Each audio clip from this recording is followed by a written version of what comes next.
നീ വന്നത് നന്നായി, അല്ലെങ്കിൽ ഞാൻ ഇവന്റെ തല പോയി തന്നെ അങ്കക്കലി കൊണ്ടുപോയി. മിടുക്കൻ, നന്നായി പയറ്റുന്നുണ്ടല്ലോ. അത് പിന്നെ എന്റെ ശിഷ്യനല്ലേ. ചുമ്മാ ഇരടെ. എവിടെ പഠിച്ചത്? തുളുനാട്ടില്. ഇവിടെ വന്നിട്ട് 2 ദിവസമായുള്ളൂ.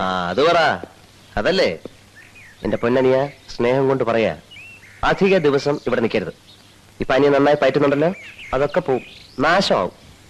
അല്ലെങ്കിൽ ഒരു കാര്യം ചെയ്യ്, പോണതിന് മുമ്പ് 5-6 നല്ല ചോറ് അമ്മാവനെ പഠിപ്പിച്ചിട്ടോ.